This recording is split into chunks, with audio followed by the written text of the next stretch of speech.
You on mute, bro. What's happening? I'm good. You set? Have you got your stuff together over there? Oh yeah. I'm all set now for That's what's sure. Um, what's your best. You need to turn up your mic a little bit. turn it up. Just a little bit. Turn me. It may be me. Let me see. It might be you. I got everything set Oh up. yeah, that's good. It was me. It was me. Uh, my best dish is probably the mac and chisel. You know what I mean? Like I've been handed the baton to always provide the mac and cheese for the family holidays. So I'll keep it simple and say the mac and cheese. Like, what's the brand? What? What brand do you use? Cat Fancher's brand, Prototype's brand. Like I ain't telling you the ingredients. What are you talking about? For What you talking about? oh, you saying it's like that? Yeah, what are you talking about? Listen, mac and cheese sound like just craft. Nah, bro. It's better. It's better than that. Okay, cool. Is it better? Is better than that? Come on, man. Don't do me like that. I don't know. I'm just asking, my dude. We'll talk about it. Hey, appreciate you being here. I see you already on one. We're gonna get it started. Hey, welcome to the stage. None other than Miss Bedazzle in the building. Jamie. She might be ready. That's what I like. Off guard. You did catch me off guard. I would say my best dish. I've been thinking really hard about this situation here. It's not even a situation. Like, is it like a whole meal or just like a thing?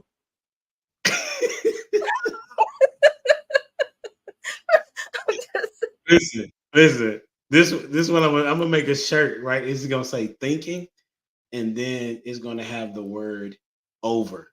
You know what I'm saying? I got a sweater that says it. I'm sure. Oh, okay. So what is your best dish?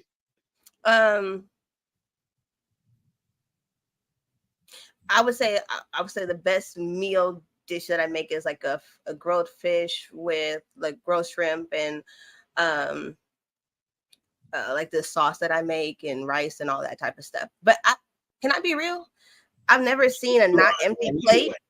And so like that's scraping because there's nothing left on there. So every dish I make is good. I'm just gas myself up because I've never seen a not empty plate. That's what I'm going to say. That's the answer you're going to get. So every dish is your best dish, is what you say? Yeah, because I said so. See? Like that. So, hey, welcome back again. Hey, we're going to shout out to none other than Mr. Jay-Z. And with the questions, always trying to take over as the moderator. Okay? Let's see how you do. Come on, man. No, my best dish is chicken Alfredo. Now, I made the Alfredo sauce from scratch. And I'm telling you, they like the store bought better. So I cheat with the sauces now. But preparing the meat and all of the, everything that goes along in it, that's my best dish. That's what's up. Appreciate you for being here, homie. Hey, thank you for having me. Absolutely. It's humbling this week. For sure. And none other than the one that everybody enjoys hearing her perspective. Miss Taking in the building. I would say mine is pan-seared salmon with sun-dried tomato cream sauce. What? Say it again. Is pan-seared salmon with sun-dried tomato cream sauce. I love sun-dried. Anything with sun-dried tomatoes in it, I love. So that's one of my favorite dishes. That's what's up. Appreciate you for being here, Miss Taken. Thank you. Listen, if y'all haven't seen the show where me and Miss Taken talk kind of through the scripture, y'all should go check that one out. That was a really good conversation for sure. She made me think a lot. And I appreciate that. I don't know why you laughing, Jay Zilla? You don't think I be thinking? No, man. I love your humbleness. Going on someone else's platform and being willing to think a little bit. The sarcasm. No, I'm taking notes. Oh, okay, that's a bet. Hey, none other than the Bear White of these YouTube streets. My dude, Lost in Translation. Thank you, sir. Thank you, Yes, sir. Listen, my favorite dish I had to get confiscated from my mama. My mama makes the best banana pudding you have ever put in your mouth. I had to have a conversation with her a while back. I said, before you leave this earth, you must show me how you make the banana pudding. So it took me a while to figure it out, but once I did, I said, Mama, the recipe is now in good hands. You know what I'm saying? So the banana pudding is what I pull out if I want to impress. You know what I'm saying? That's what's up. So how often do you make it in a year, would you say? Maybe about 4 times. You know what I'm saying? I always say life is short, man. Eat dessert first. You know what I'm saying? Enjoy yourself. That's right. Enjoy yourself. Huh. I want to see how my wife go with that. We're going to eat dessert first, babe. Yeah.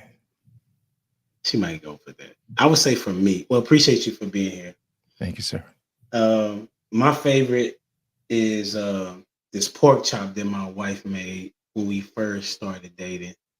It was incredible. It was like this, I don't know, it had to be like 12 ounces or something like that. And she had some gravy and everything with it, right? That's probably my favorite dish. But as far as my best dish that I made is like my grilled wings, I would say.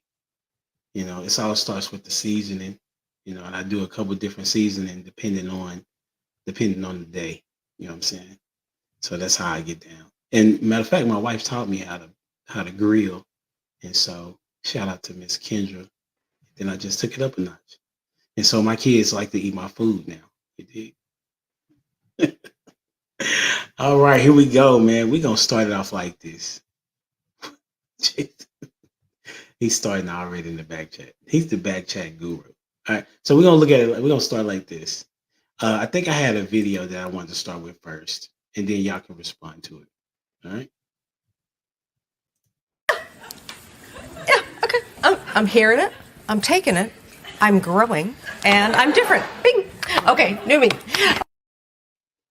I'll play it again. Yeah. Okay. I'm hearing it. I'm taking it. I'm growing, and I'm different. Bing. Okay. New me.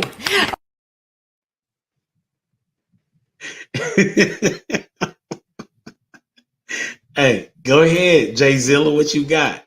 Man, I wish it were that simple on both sides. I would love, like, that's one of my biggest things, like trying not to be misunderstood and trying to understand. Like, that's it. I wish it would be that simple. My goodness. Are we picking who goes next? Yeah. All right. Let's go with Miss Taken. Miss Taken and I had a conversation on the show. Appreciate you. So I want to hear from her.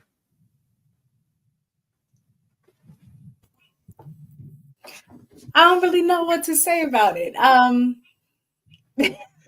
Why is it funny? Is it? What made you laugh about it? I think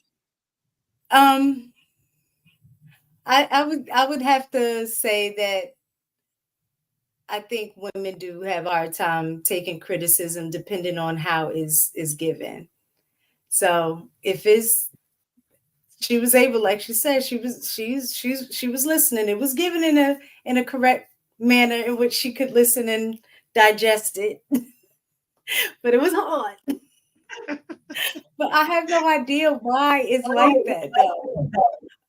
I don't know. Like, because when I'm at work, no, I do this with my husband too. I was gonna say when I'm at work, I actually seek critique so I can improve. I will go to my boss directly and will ask, in what ways, do you feel that I can improve, or are you okay with my, work or whatever? But I do that with my husband at times too. But for some reason, because I guess I have a connection with my husband, it hits different than it does from a boss. Mm-hmm. So hit different in the sense of like worse? What word would you use? I know this sounds bad. I don't really, because I'm a hard worker at work. So it's not that I don't really care. I don't care. I don't have a emotional attachment to my boss, should I say. Okay. So I'll do my work, and I'm just the type of person that I try to give 100% at whatever I do. So his critique and feedback is not towards me personally, it's towards my work. Mhm. Whereas with my husband, it's towards me personally. And so it hits a little different because, you know, I want to be the perfect wife, which I know is not existent, you know, but, you know, just thinking that when he tells me, well, you're falling short in this, and he will, and I appreciate it. Because I do want to do better, but it does hit a little different because there's an emotional attachment there. Okay. Lost in translation. Thank you, Ms. Taken. I was glad that I could follow you. Listen, what I gathered from that was she was taking it in, and I don't think she really focused on what was said. She was really focusing on herself, which begs me to believe, how come people can't separate the criticism from the person? You see what I'm saying? Okay. I want to free you ladies or something. We are always going to love you. Okay. Don't forget that. Sometimes the behavior needs a little adjusting. So remember, we're not critiquing you as the person. It's the behavior that needs to be adjusted. Remember that. So I'll let that, rest with you, because I think a lot of times women miss the opportunity to correct a particular behavior. But what they do is they internalize it and they make it seem as if they're the bad person, and they're not. You see what I'm saying? And sometimes people can't make the distinction. So I'm letting you know, men will still love you. We just need to correct the behavior a little bit. You see what I'm saying? Because you can always correct the behavior, and that's what us as men too. We don't want you to look at us as if we're bad people. Just say, hey, could you correct a few things? And yes, we'll address the behavior itself. We already know y'all ain't going nowhere. So that's the reason why we changed, because we love you. Does that make sense? That makes a lot of sense. Who you got? I'm going to go with Jamie this time. I don't have anything to add. Seriously, I don't know what to say about what she did. I did find it funny though. So it did tickle me. You're going to have to expound upon why you were laughing hard, Jamie. Yeah, I mean, because it was just fake. She was like, I'm taking it, I'm understanding, and I'm growing. It was just fake. It was all it was just funny. I've experienced people doing that while talking to me. So that's why I thought it was funny, because I was like, you didn't hear nothing that I said, and I've done it too. Or I was like, I heard you, but I didn't hear anything because I just didn't care. But I wanted you to think I did. You know what I'm saying? So just keeping it real. So what you're saying is you are believing that she was just saying it to pacify him. Okay. Mm-hmm. So okay. I'll go with Prototype. Did you need me to play again, Proto? No, I mean, you played it twice, and both times I was just like, I don't know what happened. But I mean, everybody kind of explained, the sentiment, so I guess I can answer to that. But okay. No, that just happened to me today. One of the parents wanted to fight me today, out on the baseball field. Like, and he came ready, like. So as I was trying to have a conversation with it, he was not listening. He was like, "You don't talk to my wife like that." He was hot. But no, I understand. Like, no, I mean, Christians do it all the time. You know what I mean? With the I've changed right now, so it's possible. It's possible. I mean, she was condescending in it, but it's possible to to change it right now. I kind of hate that, like, ooh, okay, like, oh, you're just right all the time. That's kind of what she did, but yeah, I would say that the reason why, because I've been holding on to that clip for probably 2 months now, just trying to see when would be a good time to show it, right? And when I saw it, I did laugh pretty hard because she's kind of trying to figure out, in my estimation, who should she be bothered at, right? Should she be bothered at him for saying it, or should she be bothered at herself for not being able to accept the criticism? So Well, what did he say?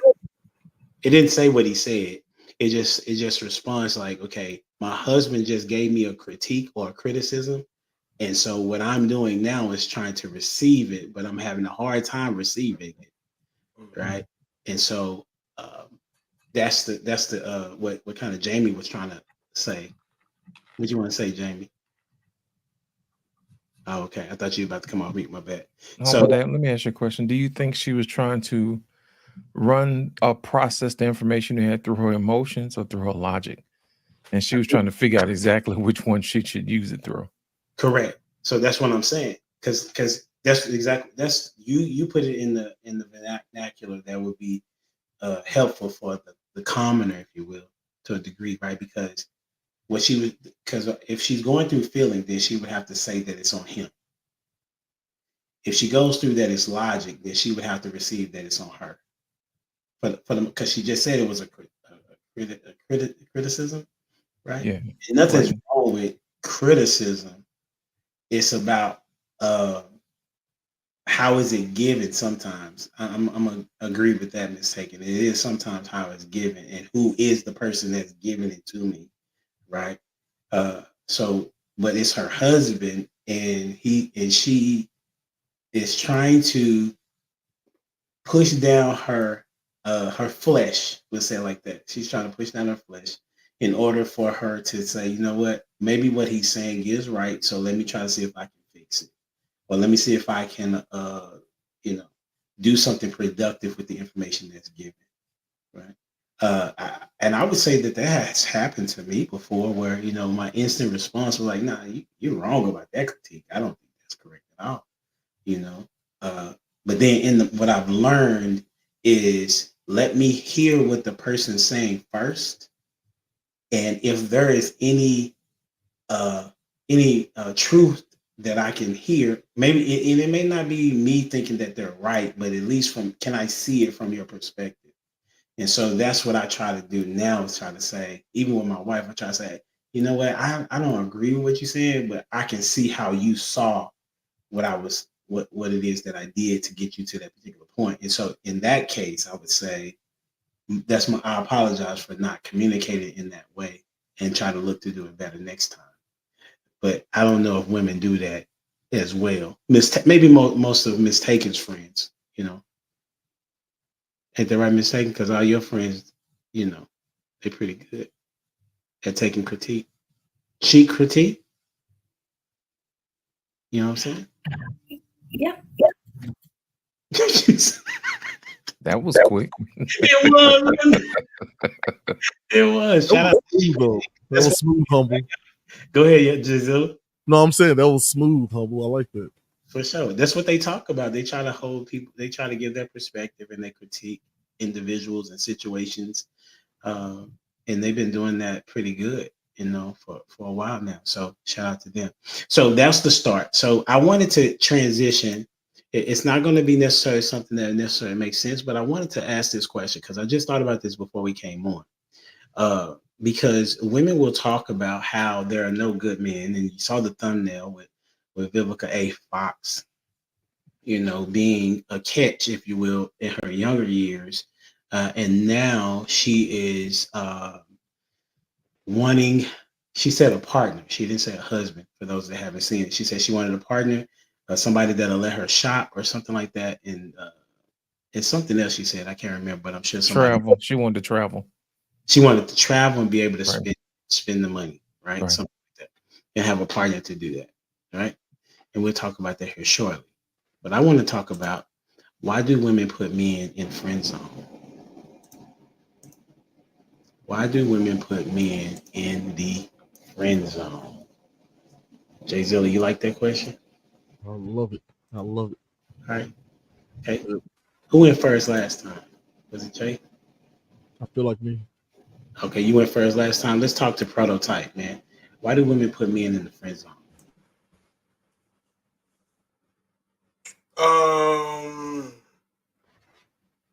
Because they're corny. I mean, that's they think they're corny, so they friend zone them. That's about it. I don't really know why else women put dudes in the friend zone, because that's probably their best option. You know what I mean? Like, I don't know. Like, I mean, they're probably the same reason guys put girls in the friend zone. You know what I mean? Maybe they're just not attracted to them. So, it's that matter, right? I mean, that's why I friend zone a lot of female friends. Go, we cool, and they just not my style. Okay, pretty simple. Who you got going next? Let's go with Lost. Let's get to the gravy right now. Let's get to the business, man. That's right. Humble Dad, here's the thing. Let me ask you a question. Is it better to have more information or less information when it comes to a topic? Oh, it's better to have more information. Right. What happens is most times when women put guys in the friend zone is that they don't have enough information. You know what I'm saying? They don't quite know what to do with this particular person. You know what I'm saying? Think about it. They're trying to figure out, A, how do I look with this person? B, will this person really be who they say they're going to be? You know what I'm saying? Are they fronting? You know what I'm saying? Do they think that they can do what they say they're going to do? Or B, they probably have somebody else that they're waiting to do right. And they're putting the guy that's in the friend zone or the girl that's in the friend zone on layaway until the other person either shows up or bows out. So I usually think that's probably the main reason why most women put guys in the friend zones, because they don't have enough information to make an informed decision. And I'm going to go with Jay Zilla. Yeah. Hey man, I agree. To the man who's got that best recipe for some custard.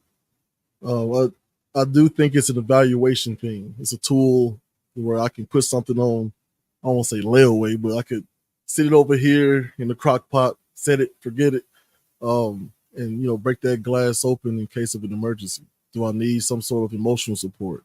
Am I just feeling a little riled up physically? I know this guy has been trying to be more than friends for a while.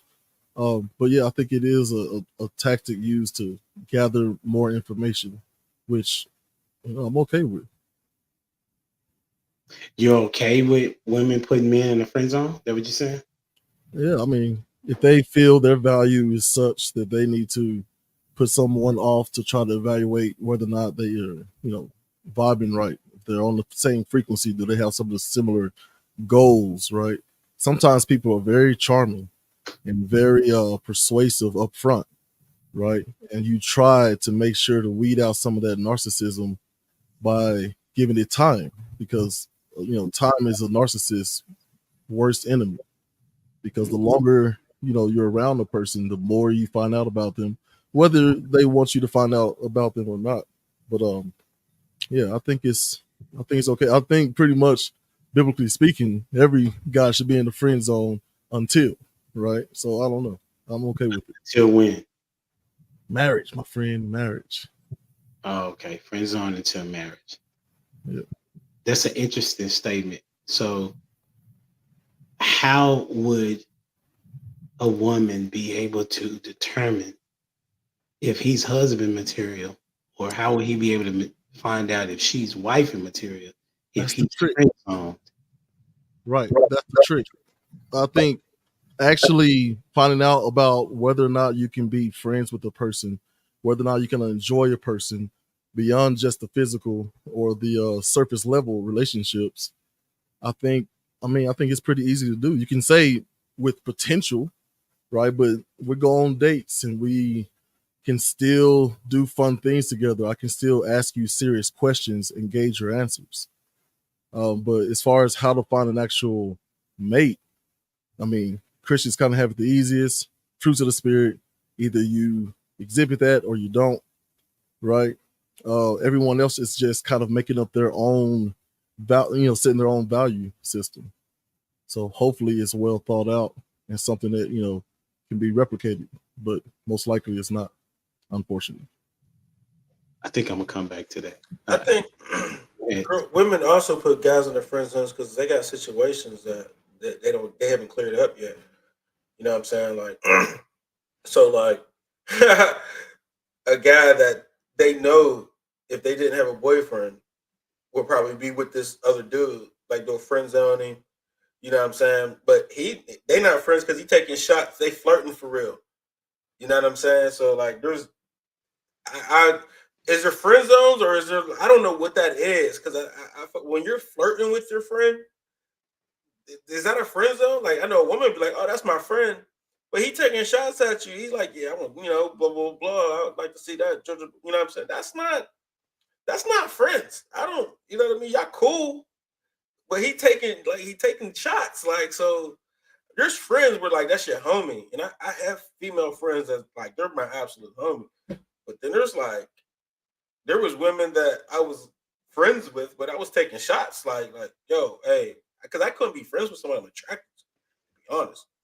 You know what I'm saying? So I don't know what that is. When maybe it's a woman's way of being sneaky. Like, oh, it's just my friend. Mm-hmm. Let's see, Jay Zilla, which lady you got going first? Man, I'm gonna go with It's Me, Jamie.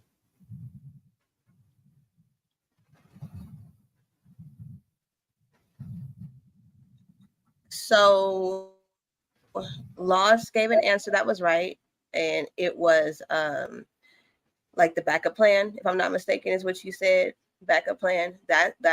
That's true. And then Prototype just said one that was right too, where it like for instance, say the girl is with a guy and he's not giving her adequate attention, and she has the guy that she put in the friend zone that she can talk to all the time, but know that it stays where that's at. So she gets the attention she needs while she's with the guy who is like playing the cat and mouse game with her. So I've seen that. I friend zoned a dude because he just felt like he had a whole lot going on and I needed to see if he did, and he did. He just had too much going on. And so it was best that we were not even friends now, because he was just messy. He had a whole lot of females just around all the time. And I tried to be friends with him, like just be on a cool friend, like that type of situation. He would just draw me into, he would triangulate me with the women that he was trying to make do more.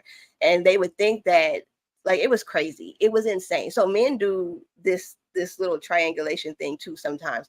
And so I've purposed in my heart really not to have male friends, because I also don't want, and what I've had happen too with one guy I friend zoned, he went around telling people he was dating me behind my back. And so he was blocking me. And so a lot of times that would happen too. So friend zone is a selfish place that we put people that we don't necessarily want to be with, but we do like them around when we need validation and attention. That's what that is. And that's the honest answer. So let's go with Mistaken.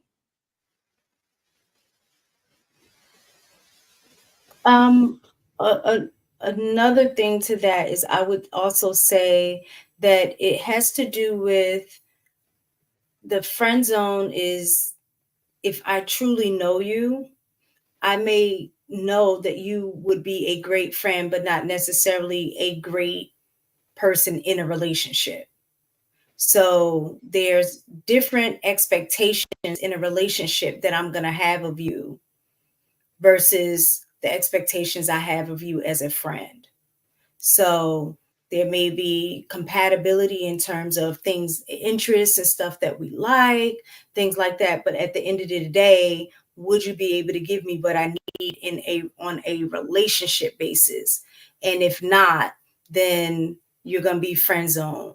We could be cool. We hang out, we talk, you give me, some, information on how I'm a bag this dude over here, like getting that male perspective on certain things, but not crossing over because I know we wouldn't be compatible. So, okay. So this is interesting. So you're telling me that basically they sandbagging for all those that play spades. Basically. Saying that you have a certain group of guys that you think that would be there that you're interested in, but it's this one over here that is intriguing. However, I'm not too sure if I can be attracted to him in a way that it would be long term. So I'm gonna just be friends with him. Yeah, it's better, kind of like what Jamie was saying too. If you are a ladies' man, if you the what they say, nobody wants community D. Like if you're that dude, you know what I'm saying? You may be cool, like cool. You're probably funny. You're probably got great personality. All of the things that I would probably like in a partner, but understanding that I know you're a ladies' man. So I'm not going to be compatible with you. So we'll stay friends and still kiki haha, hang out, but it can't go any further than that because I'm not trying to be one of the other women on your roster. I know. I mean, maybe it's a certain type of woman that you're talking about, mistaken, because what I gather is that most women like that their dude is wanted by other women. That's right. You don't mind other women being attracted to your dude, but you want to feel secure that they don't have access. You can like, but don't touch. So when you are known as the community D, that means that I don't have anything special. That means somebody else can access you as well. So women like that other women like their man, but they don't want other women having access to their man, if that makes sense. It makes a lot of sense. I'm just saying that I don't think that's the majority of women. No, she telling the truth. I'm not saying she ain't telling the truth. I was gonna say mistaken. Like it's not the majority of the women. Yeah, it's not the majority. I think that's probably the way we think. You know what I'm saying? But like that's not the way people outside think. Like women, they are excited with the man that has a lot of women after them, or like that has that aloof nature and that could they really are attracted to that. And I've seen it firsthand. Like I don't know if you've seen a clip of the lady that was knowingly a side piece. Like, I don't know if you've seen that, but she knows that this man is married, knows what she's into, and she is trying to figure out how she can get a married man to leave his wife, right? So that is the nature of a lot of women is, oh, if she can have him, why can't I have him too, right? Or let me see how much does he really love her, and I'll put myself in the vicinity and see if he will talk to me, regardless if he's married or taken. And so, yeah, I mean, I would have to say that there's not a lot of women that think like we do, as far as like, okay, I'm okay with my man being attractive, but I want to make sure that nobody has access to him. That no, like these women, they like community. Right. Well, I'm not talking. I don't think so. Talking about the side piece. You're talking about the side piece. I'm talking about the main chick. The main chick who's with him is not going to want other people to have access to her man. The side piece is the one that's trying to get her ego up, like, I'm gonna see if I could take him. Those are two different positions. Right. You know what I'm saying? So yeah, I agree with you with the side piece mindset, but the one that's in the relationship, believe you me, don't, because it's something that makes a man even extra sexy when they're taken. Right, but don't have access. Other women are even that much more attracted to them when they know that the guy appears to be faithful. But even for the wife or the main chick who's with him, that makes her feel as well to know that, look, he got a pick of all of these ladies. He chose me. And none of these other ladies can touch him. It's just something about that Right. that makes a woman be Yeah, like, yeah, yeah. I got you. that's blinded. You know what I'm saying? My hero. Yeah, I got what you're saying. Why is Lost shaking his head? I feel like he has got a lot on his spirit right now. Before Lost go, let me hear what Proto was gonna say. Then we'll come back to Lost. Proto, I was just gonna say, like, I want to say Mistaken's right, where like they want the men untouchable, but they want a lot of women, but they can't control it. You know what I mean? Like, so that's what I'm saying. Like, they want that, but they can't control it. Like, because once the man is desired like that, they don't understand what really comes with that. You know what I'm saying? So they want it, but it's just like a mystery. They can't get it. They can't control that kind of power, but they want to be able to. So you're saying that the woman wants a man that is inaccessible only to her. However, there are things that come along with that they may not be ready for. They just can't. Yeah, they can't harness that power. They don't know how to control the Infinity Stones like that. Oh, you talking about the woman? The woman, yeah. Like, they want a man that's desirable, but don't want him to be like outside. You know what I'm saying? But it's like they don't understand what really comes with that. Like, you know, it's an Infinity Stone that they just don't have the power to wield. You know what I'm saying? So I think that I don't mistaken. Jamie was gonna say something. Then I'm gonna come back to Lost, and then I'll get to you. Just make sure you remember your thought. Go ahead. I was gonna say I don't think men understand that even a lesser attractive man becomes more attractive to women or single women when he's faithful to a woman. So like I've seen it happen. I've seen where a man has not been very attractive. I'm being real. You laughing, but I'm dead serious.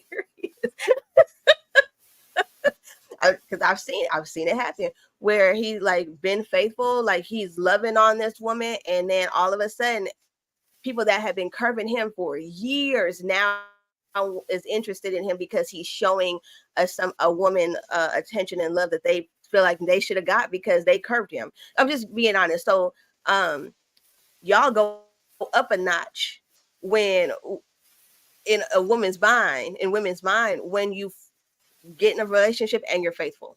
And I know it sounds crazy, but I'm just telling you, I've seen it firsthand. I've seen it. No, they were laughing at the part that you were talking about. The dude is not attractive, but he faithful. Oh, like, yeah. He didn't have options. What you talking about? That's what. But he don't got no options to be, but he do now, and that's and then he has one. Unless he got money. One. But it now depends on that the woman that he's with. Because women look at the other women that a guy has been with to determine what kind of dude he is. So that. And they still friends on it because that's what the topic is about. Y'all transition. Hey, get in here, Lost. What you got? Let me clean this up, man. I'm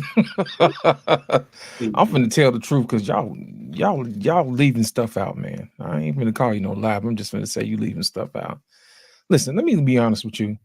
There are men that women are attracted to that they don't put them through no hoops. They just give it to them just like that.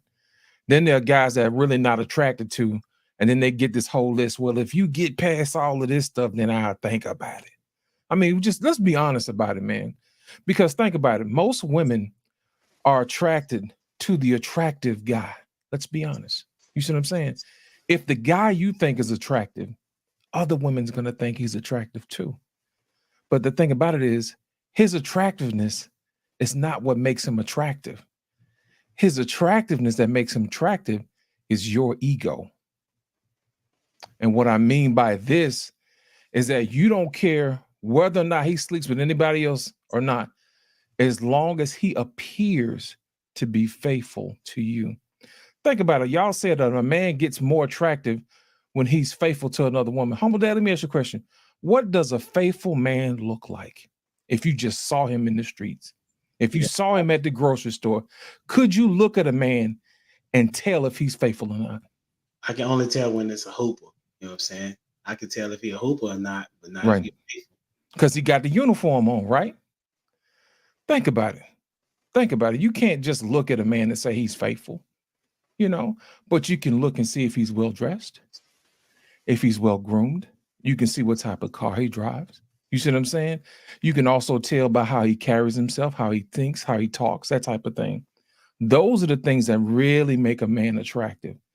And women know this. They can case out how much money a man makes just by looking at his shoes and how well tailored his clothes are. Trust me, I've been around gators. I know how sharks work and operate in these waters. You see what I'm saying? They know how to look. That's the reason why they ask questions. They ask you, what do you do for a living? They've already calculated how much money you make. You see what I'm saying? And can you take care of a family or whatever? That's the basis of it all right there. Can you provide? And will you provide for me? You see what I'm saying? You think about it. Even rich women will sit up there and have multi-billion-dollar husbands, and they have these side arrangements, you know? As long as you don't make me look silly, you can have all the fun that you want, you know?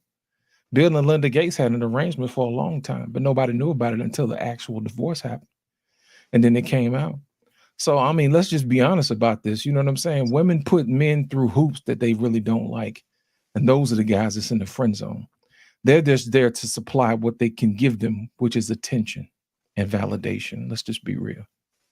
Because if you could have the guy that you really wanted, you wouldn't put him through the hoops because you'd be afraid that he may leave you, or I'll never get this type of high value guy, or whoever it is that you may like. I'm just being honest because I've lived a long time and I've heard women say these things and I've seen them do the exact opposite. I'm just saying.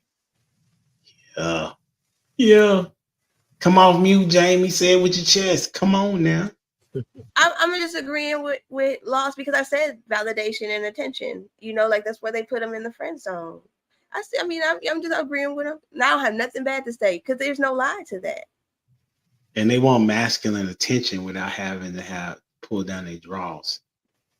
That's what it seems like based on what y'all saying. Because well, y'all got to understand that there has to be some level of attraction when you're gonna, you know what I'm saying? So if you're in the friend zone, then that means that there is something missing that I'm not attracted to. And it doesn't necessarily have to be just physical attraction, because women will end up with dudes that may not be physically attractive, but there's something about, like, you have been like around somebody for a long period of time and you really get to know them, and then you find yourself like, you know what I'm saying? Because you got to know who they are. So now that aspect of them becomes very attractive to you.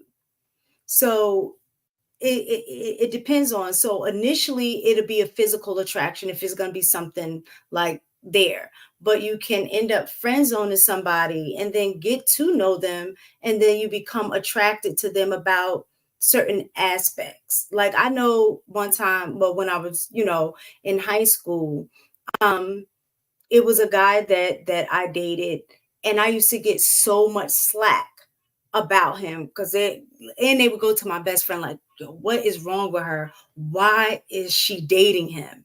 Like, what is the problem? Because like face wise, I wouldn't say that he was a 10. He wasn't, but he was just such a good dude.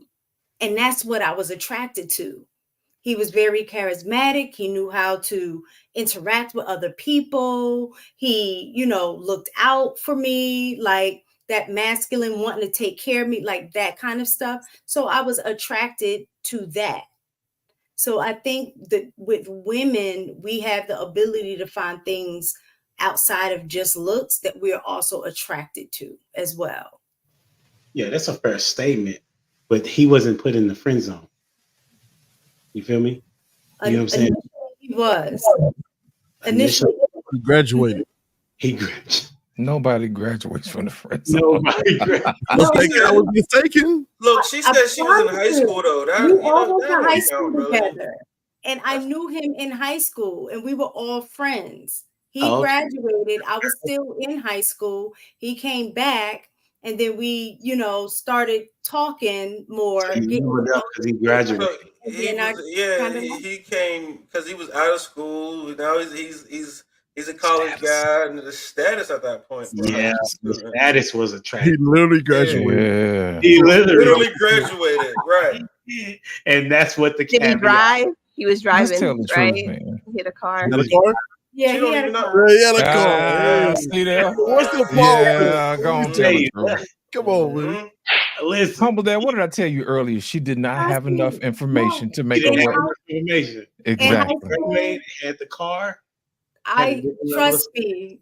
That's what I'm saying. That's not a flex, because in high school, especially older men, like I didn't have to wait for him to go to high school to have status.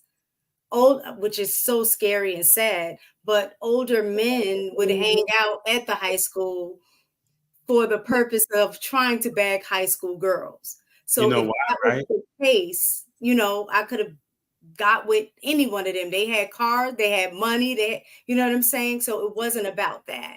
But I see the thing of it is though he didn't have that type of opportunity when he was in school though. He just made you more comfortable because you knew him, because he was still one of those guys that was outside of the school waiting on a young honey. It just so happened that you was the young honey that he knew. That's not. We had more of an opportunity to get with you, because if they were friends before and going to the same high school, and then he graduates, was this like? I mean, what was the gap looking like, Miss Taken? About two years. About 2 years. 2 year gap.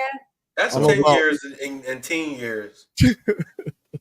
So she a junior and he just graduated. And he just graduated. That's like a 40-year-old man and a 30-year-old woman. For real, for real. So okay, I like this because I think we're getting back to the video in the beginning. It was that video, Humble Dad, was almost like a Rorschach test, right? And we each see different things. What is friend zone? It means something different to a lot of different people. That person was friend zone, and then something about him changed. Was it, oh, this feels kind of naughty? He's an adult now, right? I mean, who knows what it was, like whatever, but something in your mind changed for as far as status. So I agree with the gentleman on that. But I'm trying to figure out, are y'all saying like this ideal of men and women putting someone in friend zone, is that a bad thing? Yes, to a degree, because you're wasting the guy's time. Yeah, Well, it's his fault. He shouldn't let his time get wasted. Yeah, for sure. But I see that differently. Like if a girl saying like, let me thoroughly answer, and then I'll get your take, right? Because typically how men work when they allow themselves to go into the friend zone, right? Because I mean, we're saying she's putting him there, but it's obvious that he's allowing her to do that, because what he's doing is staying in the cut, because he sees that there may be an opportunity to where he can then be out of the friend zone at some particular point, right? If you watch any of these episodes online, and you can see when the woman says he's just a friend, and I read an article, I think it was Psychology Today, where it's talking about that women see men friends differently than how that man as a friend sees her. She thinks that he's just there to be a friend, but he is attracted to her in some regard, right? We talking about certain type of dudes, most dudes, right? They're there just to be in the cut, so that when they have an opportunity, she wants to cry on the shoulder, so that he can get to the girl, she can become his girlfriend, lady, whatever, or just smash.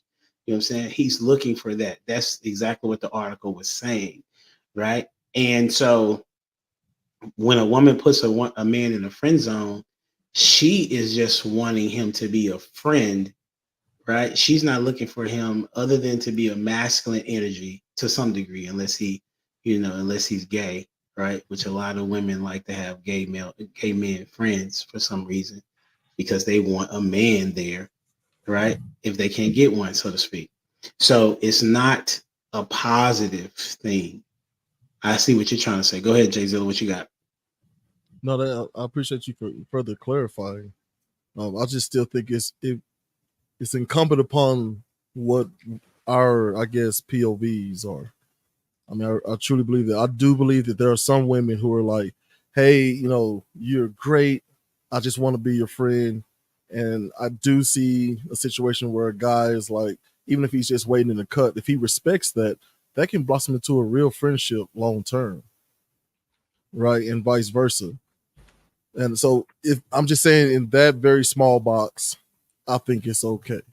Right. But if you have people out here, on the flip side, like you are, to be more sinister, who are saying like women are dragging these guys along, then Prototype is right. Like that's a guy allowing himself to be. No, I wasn't. No, that's what girls say. Girls say he shouldn't let. You know what I mean? He shouldn't let a guy shouldn't let his time be wasted. Like they always pass the blame, like it's a dude's fault. Yeah, I think that's a trait that can be found on both sides, though. Right? Oh yeah, I'm not saying. I'm just saying Okay. women always blame men for like being taken advantage of by a woman. Like, Well, I like to look at it as a Rorschach test, like friend zone. This is why we have to get better at communicating. We have to teach our children how to think critically and how to be okay, as they say in the negotiation table, be okay with walking away. This FOMO thing is a real phenomenon, right? This fear of missing out. I mean, you're hearing, like, I used to ask my girls all the time, like, what if a guy asks you to do some stuff, right? And, I'm going to say no. But what if and I just give them a bunch of scenarios that guys give girls, and you can see them just in this conversation weakening, right? And so my job as a father was to try to strengthen their resolve in that situation. If you do anything, I hope you wait till you're married, but if you do anything, like make sure it's something that you actually want to do, that you want coerced or worn down or anything like that. So I don't know. We have to teach our youth, because I mean they're next up. Humble that Hush if I falls may. over the crowd. Humble that if I I don't know may. if that's good or bad. Nah, you good. Lost is about to say something. Yeah. Jay Zilla, here's the thing, man. We love to say what the guy should do, but in honesty, we should make the girl say, hey, look, I'm not interested. And make it be okay for them to say that. I think a lot of times women string guys along because they don't want to be the bad guy. And we never taught them how to release guys back into the wild. You know what I mean? Because they may have some type of abandonment issue that requires that the person provide some type of validation or attention for them. So they're going to have to be secure in themselves to say, hey, look, you know what? This is not necessarily what I want to do. And I wish you the best, and be okay with letting him go instead of keeping him around as if he's a toy, and vice versa with men and women as well, too. Let them know, hey, look, this is not going farther than what it is. I don't want to waste your time. I really wish you the best. I'm going to go ahead and let you go and find who will best fit for you, and be okay with that. And instead of telling women to say, it was his fault that he took me out. It was his fault that he bought me gifts. Well, guess what? He was supposed to do those things if he liked you. A guy will, open doors for you, buy gifts for you, dote on you, all of that good stuff if he likes you. But if you never tell him you don't like him back, then who's the real bad person here? Criminal. Exactly. So I think we need to make it okay and safe for women to say, hey, look, I'm really not interested. And that way they keep their class about themselves and don't, have a bad self-esteem problem by telling them, hey, I'm not interested. Yeah, I'm talking to all my children now about how to recognize if someone actually loves you, right? Your friends, if they love you, they're not trying to get you into no foolishness, right? I tell my girls, if that guy is saying that he loves you, let him prove it with his actions, but we also have to, so I'm constantly telling them, like, in my house, we value kindness. We value gentleness. We value being fair, and we value communicational skills. And with all that, it comes to them having a chance to properly communicate their feelings. Sometimes they have to do it with me. They'll stop me in the heartbeat, and Dad, I understand you want to talk about this, but I really am not in a good space, and I don't want to risk saying anything crazy, right?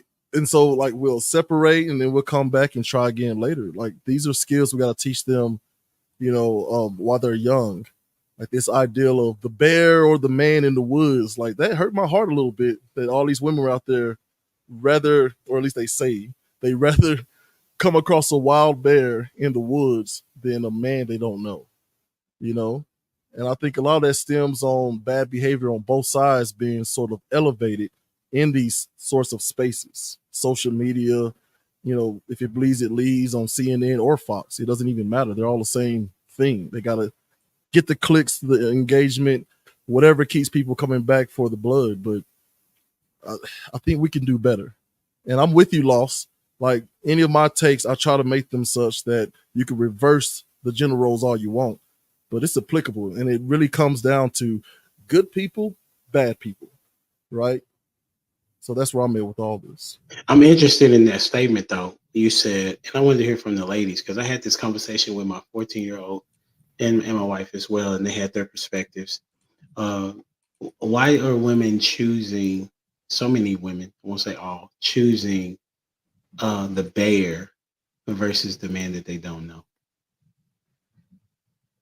Any one of the ladies? You said choosing the bear versus the man that they don't know. Like in the will, because it's like if you're in the woods, what would you rather? Oh, well, okay. So I think this is a perspective that most men will never understand in terms of you know, being a woman in this space. Just to, I say, operate in the world, we are always having to be cautious, right? There's always this level of unsafetyness being around men that you don't know, because from an early age, even by our dads or whoever, we're taught don't trust no man, right? Because they're only after one thing, right? So you're getting those messages early on about that aspect. And then when you're in the world and dealing, like I told y'all, grown men hanging out at the high school, trying to get younger girls. So moving through the world, especially if you're somewhat attractive, especially when you're younger, like you would be surprised, maybe you're not surprised, how many like grown men who know that you are underage will come at you and things like that. So for a woman being alone with a man that's a stranger, that's automatically going to be one of the first things that kind of pop into her head based on the environment that she's in. So being in a secluded environment, that will be the thought. He's going to rape me. You know what I'm saying? And it's just the nature of moving as a woman in this world. It's unfortunate. Thank you for sharing that, Jamie. It would be like the uncertainty. So like I know the bear would possibly hurt me. Like I know that the bear is wild. I know the bear's nature is to be a wild animal. But the man, like, I don't know what he can and cannot do. Like, I don't know his true intention. You can never tell the true intention of a male, right? And so I don't know. I don't know anything about this bear and the man situation. I really don't. I have not seen it. But if I look at it from the perspective that I know that the bear is a wild animal and I know what to expect with that animal. But when I have to look at a human and I don't know what to expect from that person, like I don't. And so if I was smart, I would pick the thing that I know what they're going to do versus the thing that I don't know what they can possibly do to me. And I'm just giving you what, if I'm looking at it from a perspective purpose, I don't know what the argument was. So that is just that's what my logical thinking would say. It was one of those would you rather type questions. Mm-hmm. Would you rather be in the woods with a man, or would you rather be in the woods with a bear? That's what the question has been. You're walking in the woods and you come across one or the other. Which one would you rather? And that makes me sad to hear that coming from women. And that should be a sort of whistle for us men, right? to one, teach our children better. Because I mean, that's a good point. The idea that your father instills so much fear in you, mistaken, right? And look, I had some weapons training with the drill sergeant, and he was in the police department for a long time. And some of the training for it was all like, all right, somebody pulls up at a stoplight and 3 guys jump out with shotguns, go. And it's like, what? You know what I mean? Where is this scenario even happening? And that kind of training is what they train our police officers for. And so you can imagine, like, okay, well, that makes a little bit more sense why we're seeing so much violence. It's actually up this last year at the end of 2023, right? More people died at the hands of police.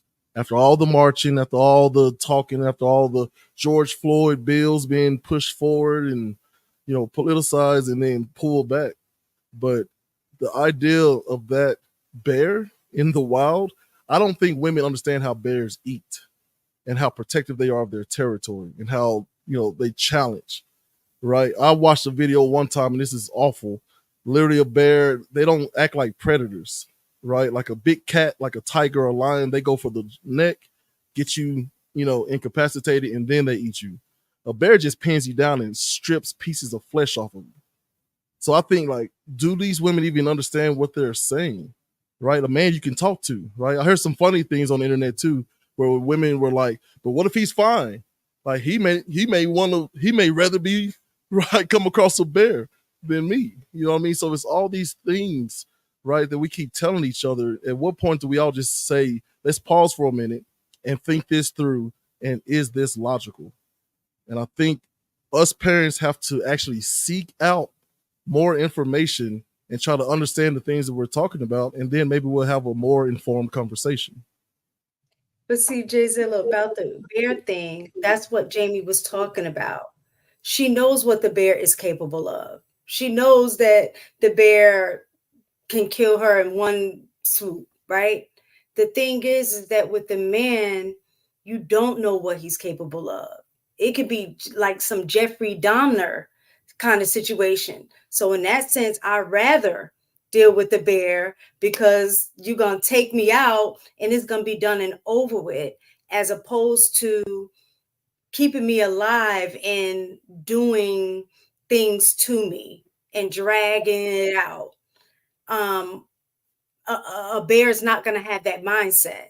It's just going to act on its nature as a bear. I think that's a Hollywood mindset. But tell those to the people that Jeffrey Dahmer killed. I'm like they even now, like even maybe not to the extreme of a Jeffrey Dahmer, but there are women who have been brutally raped over multiple days, gang raped. You know what I'm saying? Not too soon after that, there was a video that showed how the 4 guys was in the woods and they raped a lizard. Like what? With that word on these streets. Yeah, you know what I'm saying? So just the mindset of a man to even think about gang raping a lizard, and then they cooked it and ate it. You know what I'm saying? So those are things that, like, I'm not saying women are going around saying, oh, he gonna rape me and eat me. No, I don't mean that, but just the mindset of a man is unpredictable. So for a woman being in that situation like that, we don't know. He could be the sweetest, kindest man, but for us, it's up in the air. We don't know. And that's what Jayzilla is saying. He's saying that the logic behind it is more feeling than logic, is what he's saying. Right? You feel a fear that you're not sure of, but you're more comfortable with the fear that you know. That's what you all are saying. And so to make like the situation that happened to most women is not good, and it's awful as it relates to some type of SA, whether it's underage or whether it's where it's unprovoked, where guys are groping women and things of that nature. That's unfortunate, right? I would say, though, obviously, as speaking as a man, would you look at it as that most men, what percentage of, well, I'll get it like this. what percentage of men do you think are in the mindset of taking advantage of women? Can you clarify taking advantage? I'm talking about whether like in the woods, groping, I mean, or trying to SA, because that really kind of helps explain a couple of things. Because if you all, based on that percentage, that would say that y'all believe that the majority of men are not good morally. I think it's the poison Skittle situation. Hold on. So what percentage would you say that men would try to take advantage of women in the woods? If they knew that there would be no consequences. No, just I'm not. No, because I think that makes a difference, is what I'm saying. And I think for most people, if you they have no consequences. No, what I'm saying, if you can get away with like doing something and there wouldn't be a consequences, you will probably more than likely have an increase in people doing stuff. Sometimes it's the laws, the rules, the regulations that help keep some people in check. There are some people that don't need it because they keep themselves in check. They don't need that.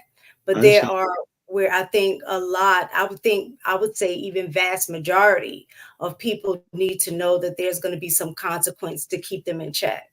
So in a situation like being in the woods, and if you know that there's no possibility that you would get in trouble, I'm going to say 80-20. I believe in that 80-20 rule. So I would think there's probably 80% of men that would probably do something and get away with it than not. So I would say the majority of men would. Okay. What you got, Jamie? I would agree with Ms. Taken, and I'm going to agree with her based on me working at the juvenile court clerk's office and in the dependency and neglect section.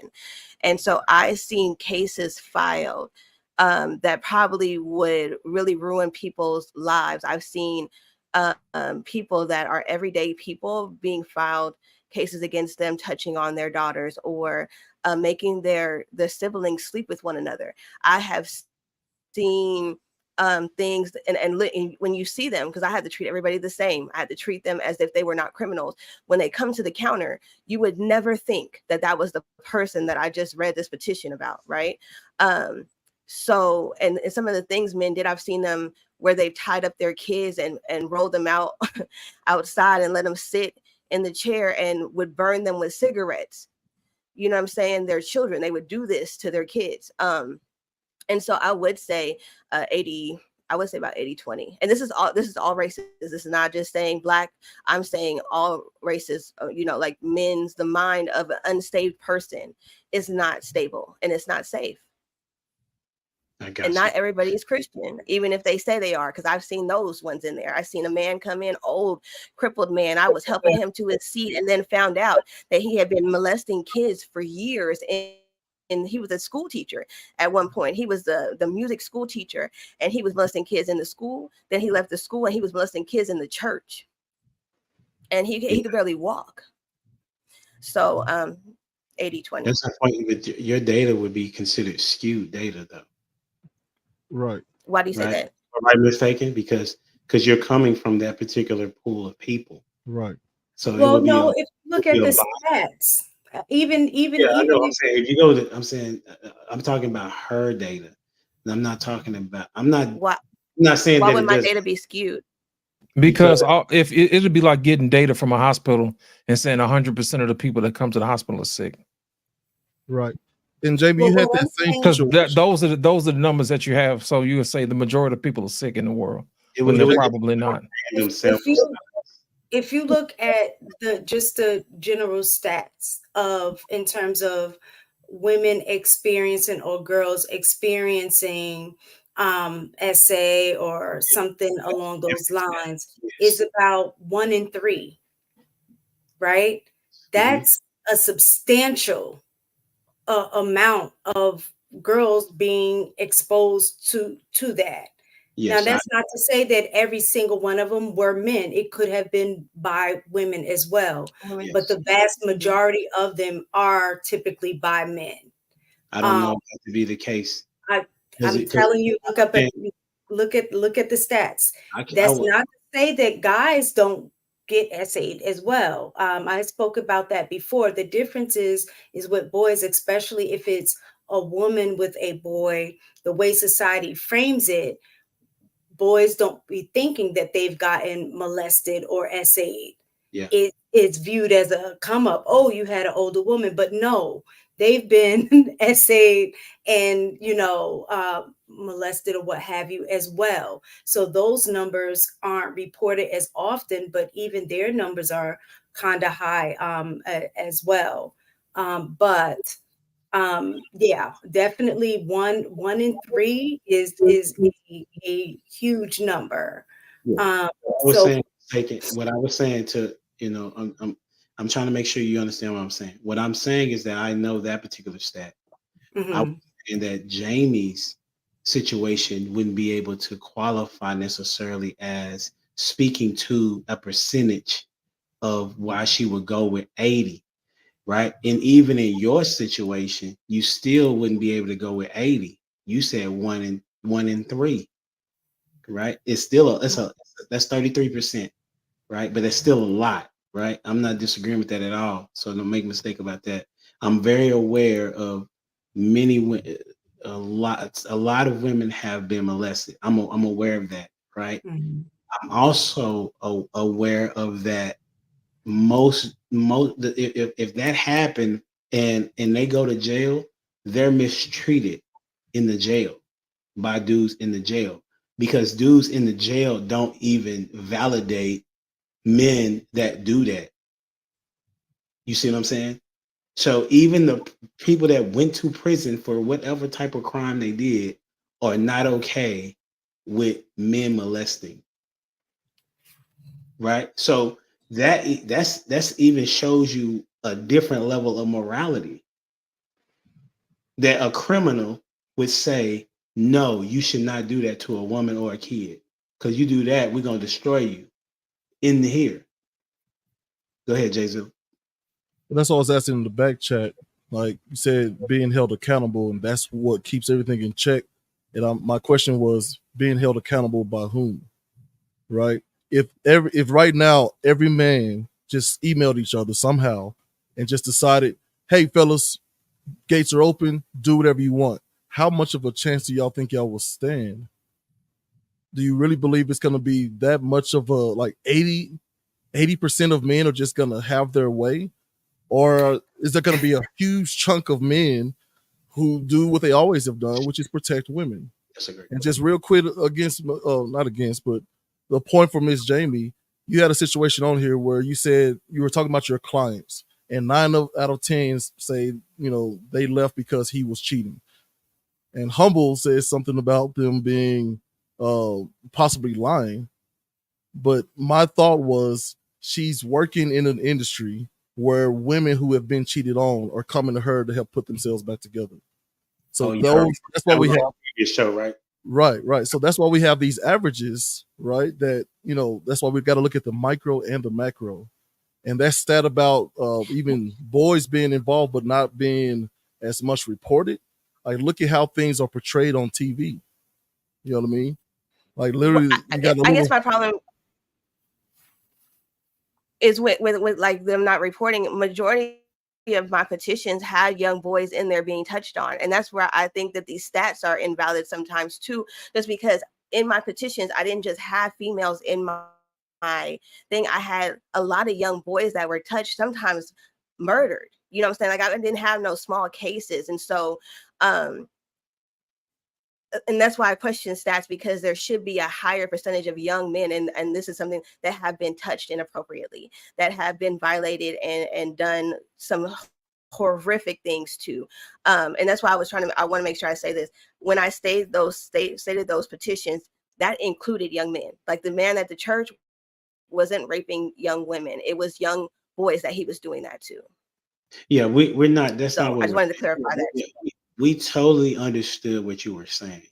We were saying that mistaken's information would be more of an opportunity to grab a hold to as a stat because it's a random sample size and they're getting a random sample of things. You cannot go to the hospital and survey people about being sick. Mhm. You see, that's the Yeah. difference in your particular study, or not even study, but your Sample. sample size, as opposed to mistaken. We're not discrediting that it happens.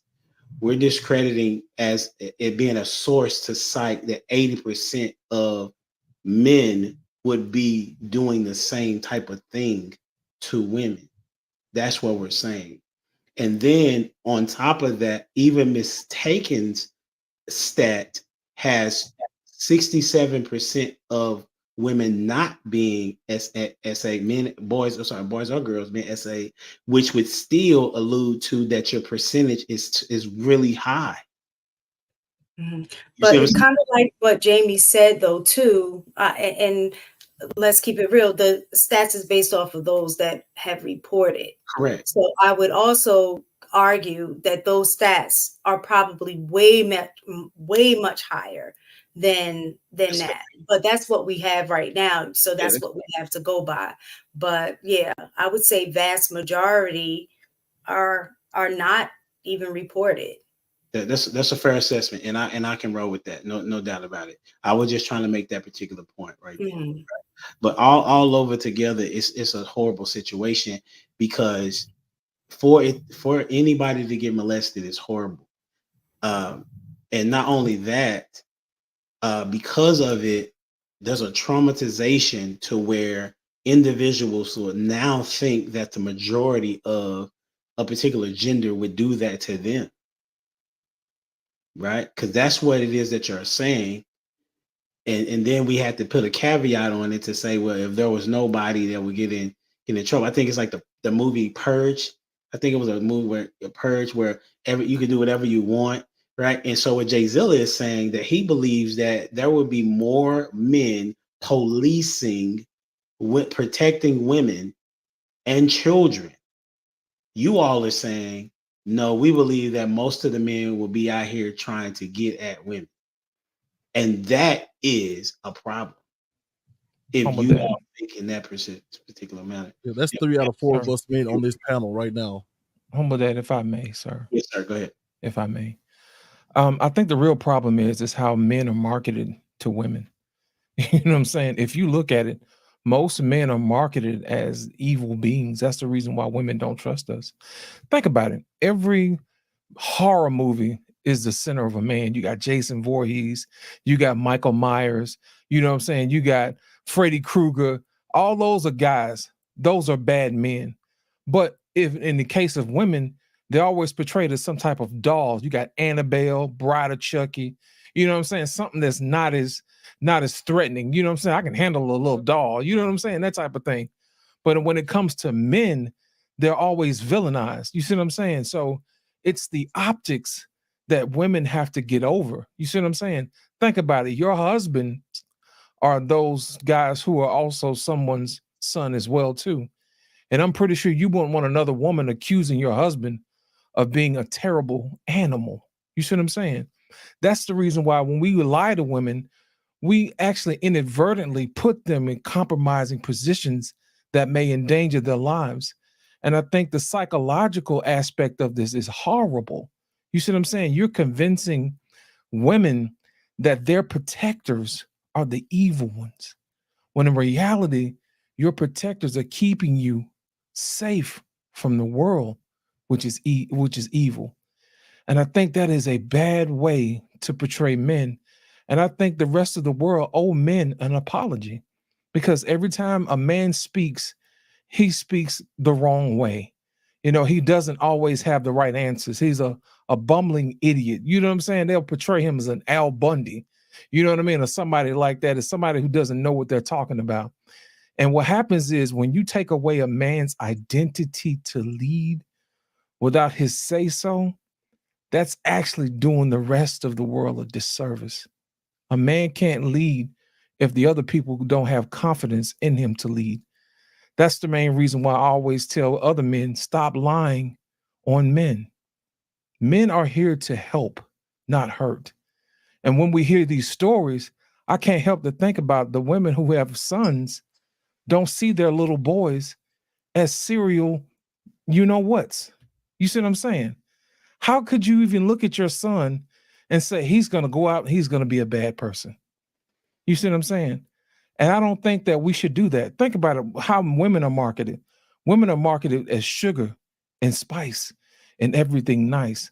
So guess what? No matter what they do, they get the benefit of the doubt. Think about how many women who have lied, who have said that men have done terrible things to them and come to find out they didn't. They don't serve any time. They don't go to jail. They don't pay back restitution, nor do they restore this gentleman's reputation. You see what I'm saying? But they let it slide. But if it was the other way around, then that man has to live with that forever. You see what I'm saying? So my thing is this, I think the world does men a disservice by telling women that men are bad. You see what I'm saying? I would hate to live in a world where it was the other way around, where all women were evil and men always had something bad to say about women, and men would rather choose the bear over women. I think that's a disservice because I think women are better than a bear. You see what I'm saying? And in essence, a man is better than a bear because a man will go out 9 times. He's not thinking about having sex with you. He's thinking about survival. You see what I'm saying? He's probably trying to find shelter. He's probably trying to figure out how to eat. And he's probably trying to figure out how to feed you or say, hey, look, I'm here to help. I'm not here to do anything wild because I'm hungry. I'm trying to eat. Most guys are thinking about their survival. They're not thinking about sex in the woods or no foolishness like that, if we're being honest about the situation. So I want women to really think about the situation that you're in. You're in the woods alone. Survival is the number one key. And I don't think sex is on the top of guys' minds when it comes to survival. They're probably trying to get to a situation where they can survive another day. And that's how most men are in the world. They're just trying to get through the next day. They're not thinking about taking sex from a woman or anything like that. Most guys are good. And I hate when people paint pictures of men. That's why there's always a low level of contempt for women. And that's the reason why I said earlier, Humble Dad, the reason why most women make bad decisions when it comes to men is because they don't have enough information. And I assure you, if that woman talked to that man in the woods, she would understood that he was probably no threat. But that bear, I assure you, he would eat you. He's a killing machine. He's going to do what God put him on this earth to do, and that's to survive. And if he has to eat you to do it, he will. And nobody's going to think anything other than the bear was just doing what the bear does. So I'm going to close by saying this, ladies, make sure that you understand that men are not here to take advantage of you or harm you in a way. Most men are here good and to serve. Proto, then mistaken. Proto, on you. Okay. Yeah. So is sex with a man really worse than getting eaten by a bear? Like, good Lord. Like, that's crazy. What a question. That's crazy to me. It's a point. Y'all are so afraid to have sex with the man. Like, that's scarier than being eaten by a bear. Wow, that's a dope question, Proto. That's crazy. Good Lord. Case in point. That's exactly what we were saying. You would never understand what it is like to be a woman just by that comment that you made. You know what I'm saying? Like, he's asking. Eaten by a bear. Like, he's eating you When alive. she said that she rather die. She like said she'd rather die. Right. Well, in terms of that's of not course, dying. I have That's a family. agonizing. In terms of family, of course, you're going to do what you got to do to survive. So if a woman ends up getting raped, she'll just have to deal with it and deal with the consequences of that, the lifelong consequences of being in that situation. So of course, at the end of the day, like you said, logically thinking, which one will I be able to get home? It is a toss up because you don't know if the bear is hungry. If the bear isn't hungry, they ain't gonna bother you. You know what I'm saying? But if the man ain't a creep, he's not gonna bother you. Huh? If the man not a creep, he not gonna bother Well, that's you. what I'm saying. So what women are saying is, I don't know, it might be a 50-50 chance, you know, in that situation. But what even I'm if the saying, man's a creep, that's worse than being torn apart by a bear? I wouldn't know, because once the bear hit me, I'm knocked out. It's over No, with. you're It's not. done. No, It's you're done. not. It depends on what Not how kind they of bear hunt. it is. That's not how they hunt. That's not how they eat. It's slow and painful, and It most times depends they on. don't. I was reading, it was saying black bears are different than brown bears, and polar bears are the worst. So They're a it lot all smaller, depends but on. they hunt the same and they Um, eat the same. No, so what I'm saying is I think they were saying like with black bears, you have a likelihood more of survival based on like, you know, making a noise, making yourself look big. Like it was just a bunch of Hey, bear videos going technique. around and Yeah. all of that. But my point is that even the fact that I guess a man brain is able to think like that because they don't ever have to live in the fear of being sexually assaulted. But that's not true, though. That's not true. Not at the same. Well, if they're in jail, maybe that might be a situation. Your premise before was as a kid. Your own premise was when as kids. That's what we was talking about being molested. We were talking about boys and girls being molested as a kid. That's what we were talking about. So correct. a boy. Listen, I'm saying now as an adult, right, but you changed it though. But at first, no, when I said I didn't say boys, I said men don't. So that men have they're an adult man. Men have the same. We don't necessarily look at it as a fear, but men. But let's see, women SA men just as much as women do men. That is what you're not understanding, because a woman. You're talking about younger. That I'm talking about as so no. I'm going off of what Proto was saying. Okay. He was talking about adult men. So what I was referring to is adult men don't walk around with the same fear of being SA'd as an adult woman would. They don't. I see what you're saying. What I'm saying is, I understand. I don't think that us guys on the panel don't understand that y'all. We're not. It's important to stay in the context of what the conversation is and not go out of bounds of it. Because what we were talking about was from the position of a bear and a man. We're not talking about if you're walking the streets of Atlanta or walking the streets of Dallas. We understand why y'all would have a fear of a guy doing something to you and you're walking by yourself. That's why we as men would say, why would you go to the club by yourself? Or why would you be out late by yourself? Why would a woman go running in New York City in the park by herself? Because we understand that there are dangers there. In particular, more often, it's going to be a guy. We are aware of that. What we're trying to make understanding of is if you had a choice, because this is your choice. The choice that you're saying is that you would prefer to die a painful death versus, I mean, it's going to be inevitable that you're going to die, as opposed to take the 25 to 30% chance that this guy may SA you. That's what you're saying.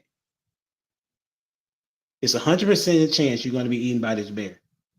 It's a 70% chance that this man is coming alongside you to help you to safety. And we're saying, how do you all ration that is what we're saying.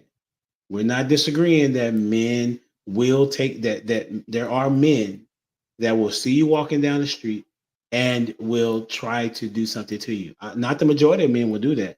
They might catcall you or something to that nature, but the majority of men are not out here trying to SA women, is what the panel is saying. Go ahead, Jamie. Okay, so I didn't answer the question originally. I gave the logic behind that thing because I don't know the bear situation. If it was me, I wouldn't be in the woods in the first place. But If I had Gotcha. to choose between a bear and a man, you feel me? I'll be out there because I can't even be outside with the cicadas right now. It's real bad for me. I ain't been outside, and y'all don't really know. And so, with that being said, I would pick the man and be at my own risk. But that's me personally, right? Yeah. When I looked at it logically, I'm telling you, the women, when they're looking at it, I know what this bear is going to do. I know that what this bear is capable of. And women have such a fear of men based on the things that the panel has said that they would pick they would pick the bear. They would pick the bear over a man. Now, you guys got my answer. Now that is my answer for me. Now I can't speak for anybody else. I didn't even know. I don't know. I gotta look this up now. I'm not even gonna go to sleep. Question for this evening. Oh man, goodness gracious, y'all derailed me. It was a good dialogue though, and so I hate to transition when it's such a good dialogue. You know what I'm saying? But the question that I had, and if y'all can make it short and sweet, you know what I'm saying? Why do women want power without responsibility? Why do women want power without responsibility? I'll give you an example. So we have single mothers, right? And they will say, well, it wasn't my fault I got pregnant, example, right? They will say it was that man that manipulated me. Okay. Now, okay, how can a man manipulate you to do something such as having sex? Right? Because you had to want it. He couldn't even have the opportunity to manipulate you. He can't. With that's an example. Another example of is similar to who we have, Vivica Fox, where she had the power to be in the position to be a wife. 50 didn't want her like that. However, she could have moved on. She did have I think she transitioned and she had a 26-year-old dude about 13 years ago or something like that. She chose to be with a 26-year-old dude, right? As opposed to now she's saying she want a friend. Why isn't she able to say, or most women are able to say, you know what, I messed up. The way that I was thinking prior was wrong. Now I know that I'm in the position that I'm in because of me, not because of the men that are out there. So I want to hear who wants to go first on this. I'll go. I'll take it. Let's go, Proto. Women or children? Shout out to your boy that always say that. I don't remember his name. Mr. Let Go.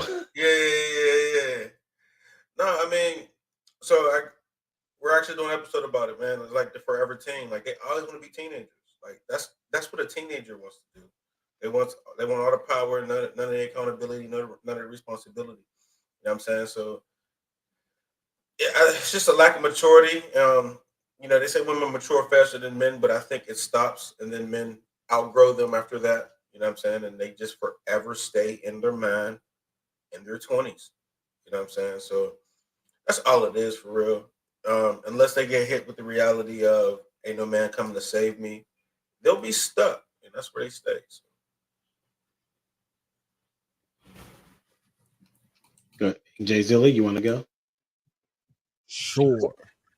I like prototype statement. But again, anything I say, I try to make it be, have the ability to be flipped for either gender we're talking about. Humans are children. Some of us mature very quickly. Some of us have this thing. I think it's Arrested Development, right? You see the 70-year-old dude still wearing basketball shorts and an old jersey, right? Who's hanging around looking for a 16-year-old mistaken, waiting for her to get out of school, unfortunately. But I think if we take a step back, I'm telling you, we need this ceasefire. Take a step back and look at these situations. Again, when my daughters, we talked about this bear man in the woods situation, right? My job wasn't to say, oh, you're dumb, and here's why. My job was, why do you feel that way? Right? And then do you think we can do our part as men to correct that, and then maybe in time that perception changes. Maybe in time, maybe 50 years from now, they'll be like, of course, a man, I can negotiate with him, right? Listen, we'll do it once a month, right? You build me a house and hunt for me. Who knows, right? But the Vivica Fox situation, I think that's the situation where she got caught up in what she was sold and told, right? Girl, you can be a cougar. I mean, there's so many cougar shows out there now. You can be a cougar, get you a young man, just satisfy your needs. You got all this money. You can take care of everything else. I don't need a man. I'm independent, right? But then it turns out that, she does want something more deep and fulfilling. So I kind of hear where she's coming from, which is, I want somebody my age, right? That young dude, yes, he was built like the statue of David, and he was fantastic, right? But I'm, referenced some old show, and he's looking at me like I'm crazy. And that we got to start realizing that we're more than just the physical. For the most part, I do believe we're spiritual, and that needs to be fed. All right. So I'm closing. Let's go with Lost in Translation.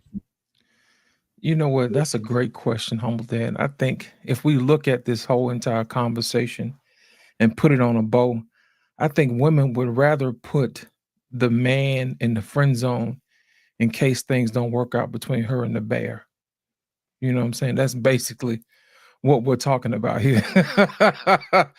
You want all the options and the freedoms to choose the man just in case the bear decides to get hungry. You know what? Man, do your thing. Handle this bear for me. You know what I'm saying? They want the decision to choose the bear, but they want to have the option to have the man handle the bear in case things get dicey. So basically, if you ask my opinion on it, that's probably the reason why women want all the benefits of making an option of having responsibility without having any power behind it. So that would probably be my synopsis of wrapping this whole thing. They want to put the man in the friend zone in case things don't work out between her and the bear. I'm gonna go with mistaken. I'm not gonna let you off the hook tonight. You're funny. But it's true. It's true. I think when we talk about power, because there's different forms of power, but in general, I think most women are looking for a balance of power. It's not necessarily taking power. So in a situation that you just gave, it's not that they're not taking ownership per se. They want the power and then they don't take responsibility. It is the other aspect of wanting the man to take responsibility as well. So and that's what I mean by the balance of power. I end up pregnant, but then it's my fault that I didn't you want me to take responsibility by saying, man, this wouldn't happen if I kept my legs closed, then we would have never had sex. So all of the ownership and the power is kind of laced on my lap without that balance of it, of saying, you know what, he should have wore a condom or he shouldn't have had sex too. So I think a lot of times that's what gets mixed up, is that, and I think Jay Zilla, we talked about this a little bit too, about how the ownership is put on women to keep men in line. And that's not men taking accountability and responsibility. You're looking for the woman to make you responsible and make you be accountable by her closing her legs, as opposed to you having self-discipline.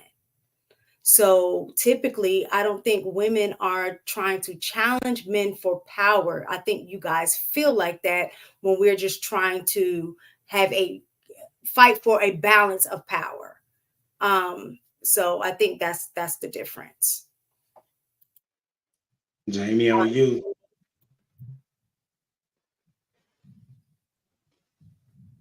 All right, I'm going to start with my answer. Personally, I don't want power, and I definitely don't want responsibility. It sucks here. It sucks. Period. I am really disheartened about the way I thought being a grown-up would be fun, and now it's just really a lot, okay? I will say that when I look at history, women have a lot more power than we truly understand. And I think we've desired power, if we look at the Bible, since the beginning, right? If we didn't, we wouldn't have been able to be convinced to eat from the tree so we could be wiser. If we felt like we needed something extra, right? Um, I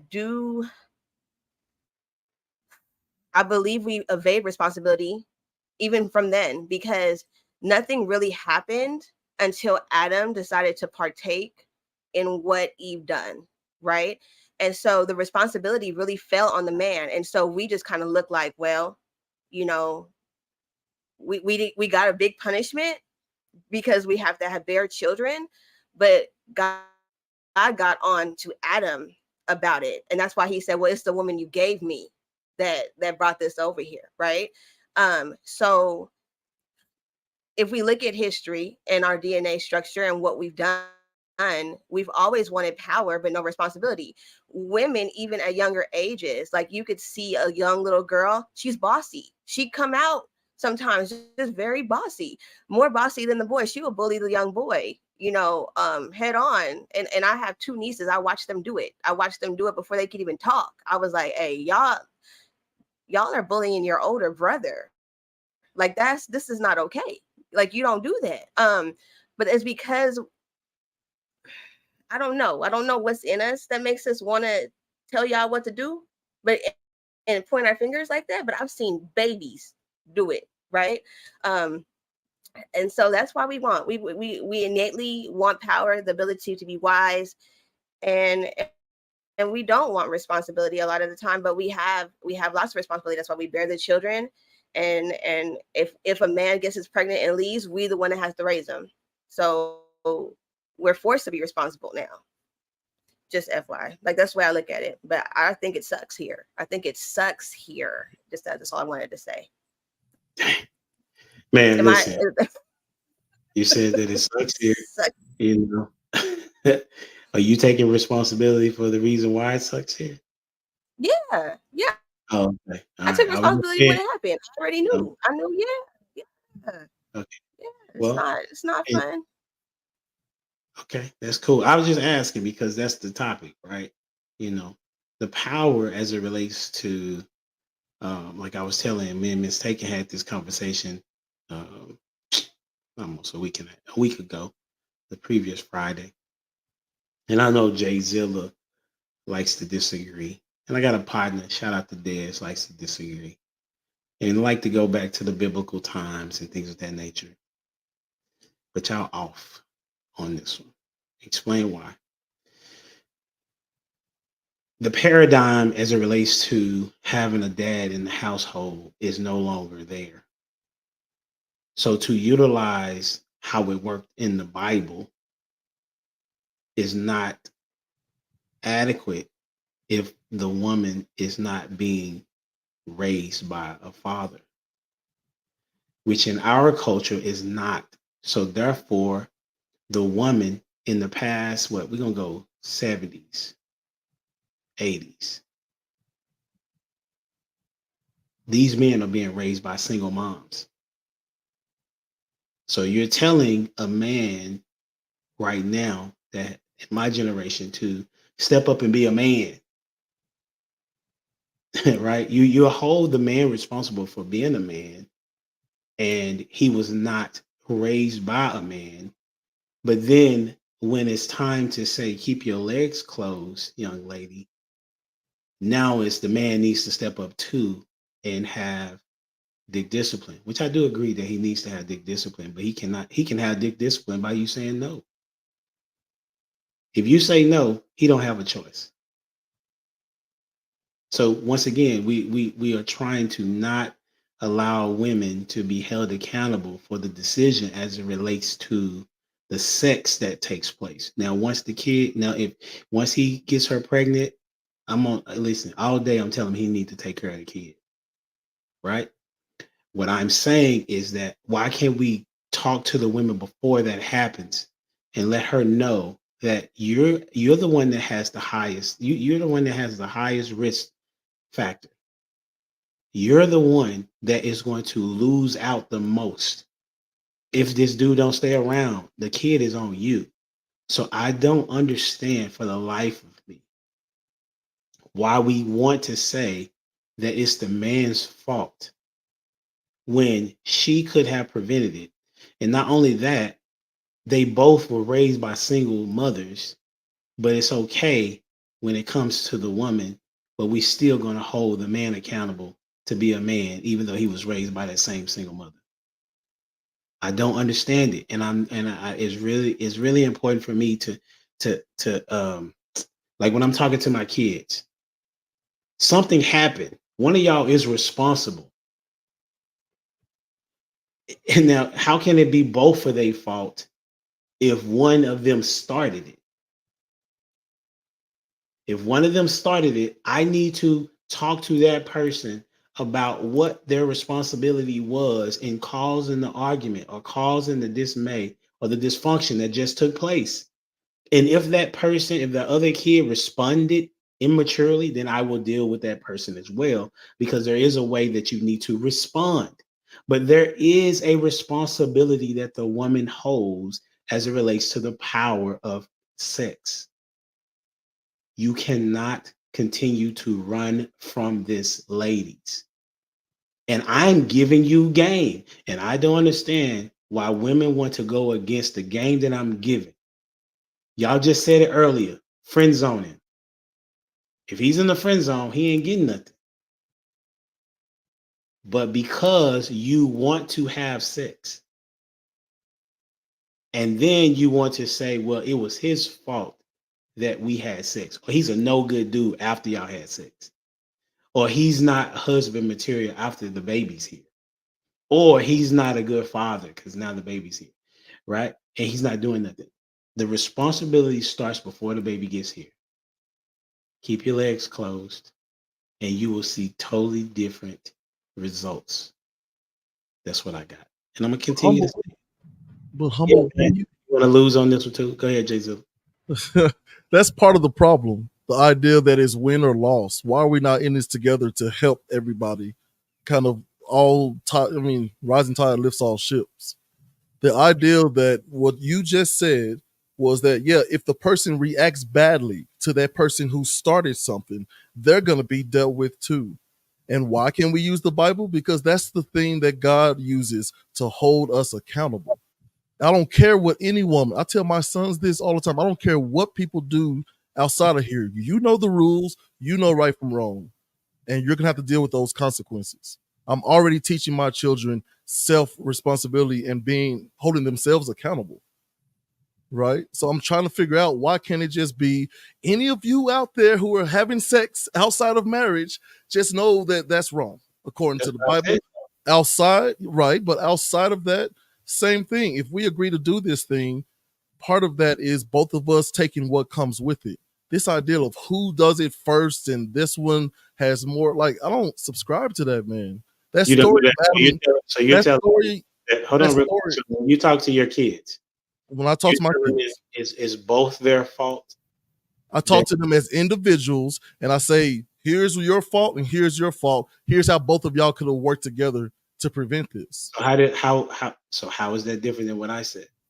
Yeah, because you're making this, well, who did it first? And the woman opened her legs, and that's the real. Didn't you just say that about your own kids? You just said, kid A, I'm gonna tell you what your fault is in it, and kid B, I'm gonna tell you your fault is in it, and I'm gonna tell you how y'all could have rectified this situation without me. Just like Miss Taking was talking about. I literally just did that, Jay. That's the idea. It should be both every single time. Every single time, humble. Jay-Z, every single time. That's exactly what I did. And because it's not under the caveat of how you're comfortable with it, because that would absolve the woman to that particular degree. Because literally what I said was, once he impregnates her or has sex with her, I literally said he should have dick discipline. I said that. I said, but the way that it could happen without it even him having to do that as well is for her to not give it to him. Right, but my question is, so explain to me. I'm asking. No question. You answer my question. My question is, how is that different from me saying, woman, this is where your responsibility lies. Man, this is where your responsibility lies. And this is how you're able to avoid the turmoil that y'all both have brought into this world. Because you're putting this weird order on it for some strange reason. I don't understand this. Right? You're putting it, well, it's because the woman first, right? So she has first responsibility. Well, what about the man just not putting her in that position, not putting himself in that position? How does the man put the woman in that position? No, I'm saying just by even asking. Answer. What happens if we fix that? What happens if every man humble? No, we're not going to answer that question. We're not going to answer that question. Because we haven't answered the other question. My whole thing is our aim should be, let's look at why people are having sex and not taking responsibility. This is your portion. This is your portion, just like you did, humble. Like I'm copping to that. Okay. Right. I think we need more of that. Men, this is what you should do. Women, this is what you should do. All the way back in the beginning, if Adam decided, hey girl, what are you doing with that fruit? Didn't God tell you? Who knows? We may still be in the garden getting it popping with no clothes on right now. Listen, I literally said what the responsibility of the woman was. You didn't like that because I am not. Listen, sex. Don't put words in my mouth. I'm saying that's fine. It's this weird first, second, third, like this weird. So let me ask you this. Let me ask you a different question. Go ahead. So I'll keep a simple one. So did your wife say who asked the question to who? Did you ask your wife to marry you? Or did she ask you? I asked her. Which came first? Me asking her. So which came second? Her saying yes. Okay. So the responsibility was on you first to ask. Is that true? Yes. We believe in that traditionally. Yes. Okay. And then it was her saying yes. Mm-hmm. And you had to plan XYZ, right? Right. Same thing with sex. The woman is the one that typically initiates sex, homie. Yes. What the frap are we talking about? There are some women that initiate sex, and there are some men that initiate sex. Listen, follow me. What I'm saying is, a woman decides when y'all have sex. Agree or disagree? This is like some CNN stuff. Agree, sir. It's not rocket scientists. That's a real. No, I know it's not, but I'm saying, like, why can't we go back to the very? Why you running from what I'm asking? No. I literally just answer it and don't go nowhere else. Just answer the question and don't go nowhere else. All right. Yes, sir. Can sex happen? Does sex typically happen before the woman says yes? No, sir. Right. The woman is the one that says yes, we can first. It's not the guy saying let's go ahead and get it done, and then she's like, oh, okay. No, because she has to be comfortable. But what you don't understand is the equal side to that too, because that's why I say it's a shared responsibility, because sex can't happen with one person. So regardless of who acts first, the opposite, the inverse is true. If the what about marriage mistaken? No, hold on. Listen, what I'm saying is the inverse is true. So just like the woman, the man can initiate, but the woman has to say yes and agree to it, and then it happens, right? Mm-hmm. So the inverse could be true even if the woman initiates. The man have the same opportunity to say no, and guess what? It won't go anywhere. So what I'm saying in that regard is that there's equal responsibility when it comes to sex. So if one part, it doesn't matter who says no. If the man keeps his penis in his pants, sex ain't gonna happen. If the woman keeps her legs closed, sex isn't gonna happen. So I don't think the messaging should just only be on women to say, keep your legs closed. Although I do think that should be their messaging, but I think the equal messaging needs to be, men, keep your penis in your pants. But when did I not? If both of them are getting the same messaging, then at that point, it should be an equal shared responsibility of whatever consequences come from that. But didn't I say that? A lot of times, no, what I'm saying is a lot of times women are blamed for being the single parent while absolving the man who put her in this situation to be a single parent. See what I'm saying? He didn't put her in that situation. She put herself in that situation. Humble Dad, if I may, She did not control the man leaving. Yet she controlled the fact that she played a role in her getting pregnant. Yeah. But being a single mom is not, just like the man can't make the choice for her to have the child. It becomes her decision. Once she has the child, it becomes the man's decision to leave. She has no control over that. Agree. So that's why I'm saying it's the equal responsibility. But I do agree with you. It's not a level of disagreeing with you that women should be told to keep their legs closed. But I'm just saying the same messaging should be given to men. Back in the day, the difference was there was a level of consequence for men impregnating a woman. Now that that consequence has been removed, like there aren't any more shotgun weddings, there isn't any male presence to enforce that you're not going to leave my daughter hanging with this baby by herself. There isn't any of that anymore. So now all of the shift, instead of getting back to that, the shift has become, women, you need to keep your legs closed, as opposed to trying to change that aspect of men not being held accountable for self-discipline as well. That's all I'm saying. I know. That's what I'm gonna come to you, Lost. This is what I'm saying. I'm saying, for whatever reason, you all don't want to put the sole position on the woman. For whatever reason, I don't know. I'm not, because I did not say that a man should not have big discipline. And I said that. I literally said that first. Right? And I just said it again. And I've said it on many, many times before. And then what I said is that he would have no choice if she kept her legs closed, because there are more women there are more single mothers than there are men with kids. You're aware of that, right? You're aware of why that is, right? Yes, I am. You're aware of why that is, right? We're not going to get into it right now. We can, but I'm just saying that's the premise, though. The premise is that there are more single mothers, because then you're saying you're going to blame the man just as much as the woman. Do you know? I'll give you this, okay, and I'm gonna shut down.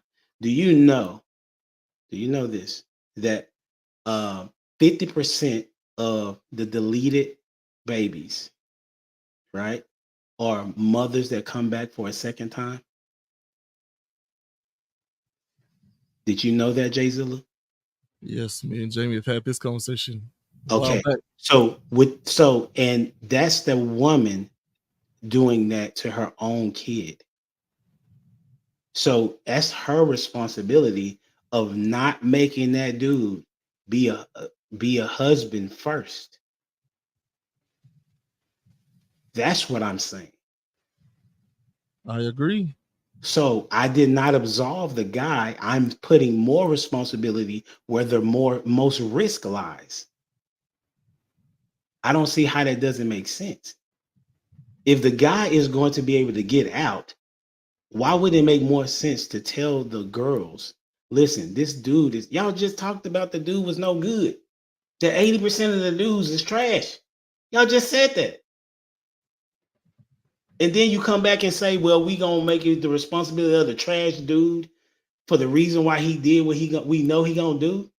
Why would you not warn the woman of the 80% of the trash dude? That's what I'm saying. Y'all be talking outside y'all neck. And I don't think y'all really be knowing what y'all saying. That it's the responsibility of the person that has the most, listen to what I'm saying, the most risk. The person that has the most risk needs to be warned the most. Go ahead, Lost. Wait, before he goes, it's my turn. It's my turn. It's my turn, Jay Zilla. I've been waiting because we've been going. Yeah, it's my turn. Here's my thing. earlier we talked about women choosing between the guy in the friend zone and the guy that they really like. Yep. Okay. At that point, the woman made the decision that the guy that they chose is the guy she's attracted to sexually. So A, that's a permission slip. B, we never even talked about the guy in the friend zone. He's the one that has the discipline. He's the one that's not having sex. How come we never bring that guy up in the conversation? You know why? Because he doesn't count. He's invisible. Believe it or not, that is your husband. The guy that you're getting pregnant by has not put a ring on your finger and said, will you marry me? Nor did you require marriage. You know what I'm saying? There was a time where women required marriage for entry. So that way, if you laid down with this man, he was your husband. But that's not what we're looking at today. We're seeing lots and lots of couples coming together, having children without doing the psychological work, the financial work, the spiritual work, the stuff that y'all love to say that y'all want. Y'all want a man with emotional intelligence. You never ask that man that. Why? Because it's like I said earlier, the guy that you like, you don't put him through the paces. You allow him, the barrier of entry is so low, he can just walk right on in. But the guy that you don't like, you give him this huge laundry list of stuff he must accomplish. Why not make the guy that you really like do that same list? You know why? Because there's a fear of abandonment. And also there's also this thing called fear of missing out. You don't want the status guy to get away, which would validate your ego, which is what we talked about earlier. So Humble Dad is correct. If you require marriage before you have sex, you have A, secured a promise. B, you've legitimized your children. 3, you're looked at in the community as a pillar of the community because you required your husband to make you a wife first. There's a totally different way that the world looks at a wife than they look at a baby mama. And you know what we've done? We've told women that men are not worth marrying because we've chosen the bear. And we've also told women that men aren't worth having them protect them because they look at them as if they're less than men and human. And that is exactly what Humble Dad was saying. Women have all the leverage in this situation, but they refuse to leverage it because they want to put the responsibility anywhere else other than themselves. Here's the problem. You don't want to let society put that on you. You can't use society. Well, society says this. Society can't tell you when to open and close your legs. Society don't even tell you when you should take a bath. But no man can tell you what to do. No man can tell you what to do with your body, my choice, or whatever.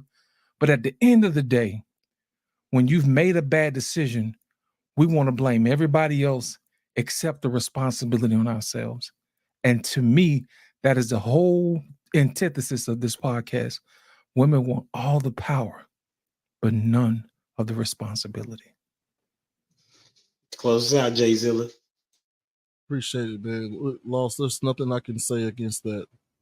And I think we're all kind of dancing around the same issues. And I myself am guilty of focusing on the wrong things. Why do people want power without responsibility?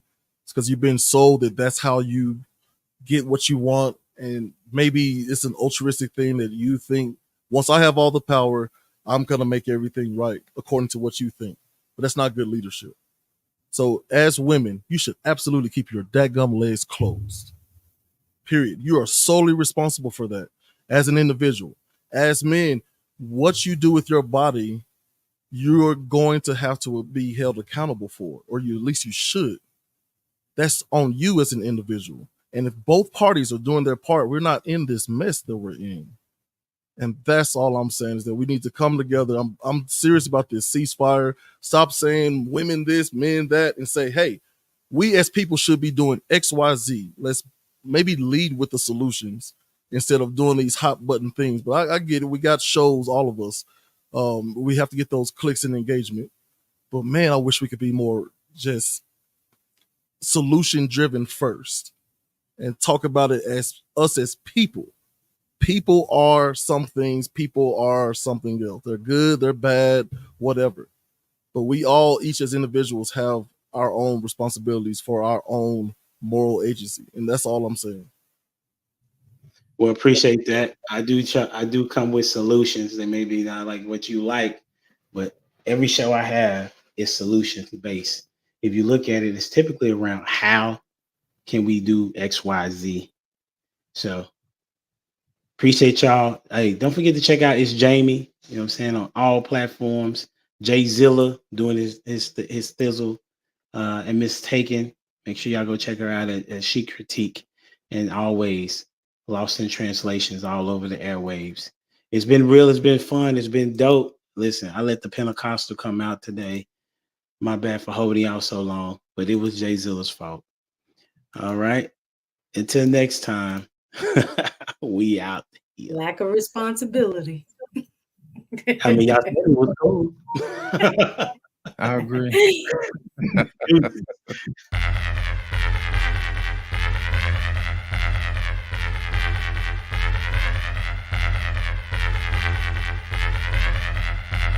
The boy is dangerous.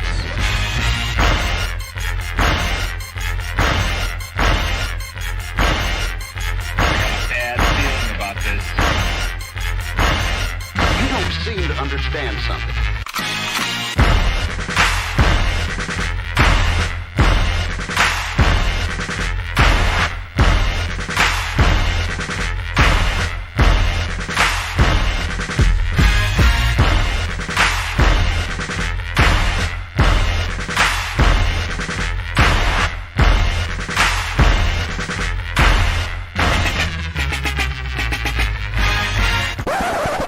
The thing that I like most about being a dad is that I see that I'm about to impact the world.